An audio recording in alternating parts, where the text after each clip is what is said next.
এবার বারুইপুরের খবর দেখাবো। বিজেপির আমলে বিজেপি কর্মী খুন বিজেপির হাতে, আর 24 ঘন্টার মধ্যে মূল অভিযুক্ত গ্রেফতার। কেন বারুইপুরে এই ধরনের ঘটনা ঘটল, এই নিয়ে আমরা কথা বলবো আমাদের প্রতিনিধির সঙ্গে। তবে এই মুহূর্তে আপনাদের জানাই যে বারুইপুরে বিজেপির পঞ্চায়েত সদস্য সুজন মণ্ডল গ্রেফতার। রবিবার রাতে বিজেপি কর্মী খুনে গ্রেফতার এই সুজন মণ্ডল। সরাসরি চলে যাব অর্পণের কাছে। অর্পণ, কেন এই খুনের ঘটনা এবং সুজন মণ্ডল তিনি কে আসলে?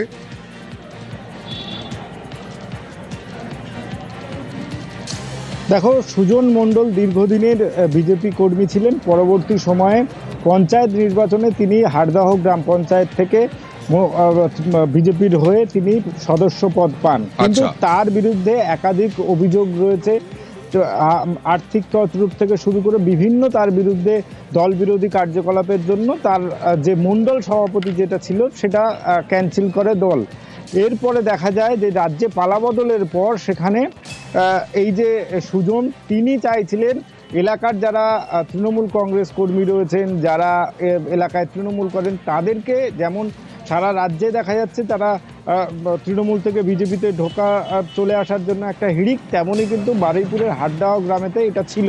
এবং তার জন্যে এই যে গ্রামের যত মানুষজন যারা বিজেপিতে আসতে চাইছিলেন, তাদের বিরুদ্ধে যেটা অভিযোগ যে এই হাড়দাহ গ্রামের যারা বিজেপি করতেন তাদেরকে ঘর ছাড়া করে রেখেছিলেন, আর সেই কারণেই বাপি প্রামাণিক তিনি তার বিরোধিতা করেন, আর এই বিরোধিতার জন্যই তাকে খুন করা হয়েছে এমনটাই অভিযোগ করছেন তার পরিবারের লোকজন। তার মেয়ের কাছে একাধিকবার এই বাপি তিনি জানিয়েছিলেন যে টাকা 10 লক্ষ টাকা দিতে চাইছে, যারা আমাদেরকে মারধর করেছে, আমাদেরকে বাড়ি ছাড়া করেছে, তারা আমাদের দলে আসতে চাইছে এবং সুজন সেই সুযোগটা করে দিচ্ছে। এবং এই যে রাজনৈতিক যে বিবাদ, সেই বিবাদ থেকেই এই খুন প্রাথমিকভাবে এমনটাই পরিবারের তরফ থেকে অভিযোগ করা হয়েছে। সুজনকে নিজেদের হেফাজতে নিয়েছে। তোমাকে আরো পরিবারের তরফ থেকে কি অভিযোগ দেখুন।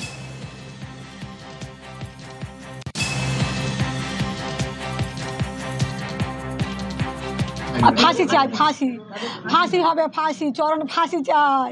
আমার স্বামী যারা খুন করেছে ওদের আমরা ফাঁসি চাই, ফাঁসি চাই। হ্যাঁ, আমি সুজনকে দেখেছি, সমীরকে দেখেছি, টিঙ্কর, বাপি ছিল, কনক ছিল, সবাই তৃণমূল। ওর সঙ্গে সবাই থেকে হাত মিলেছে।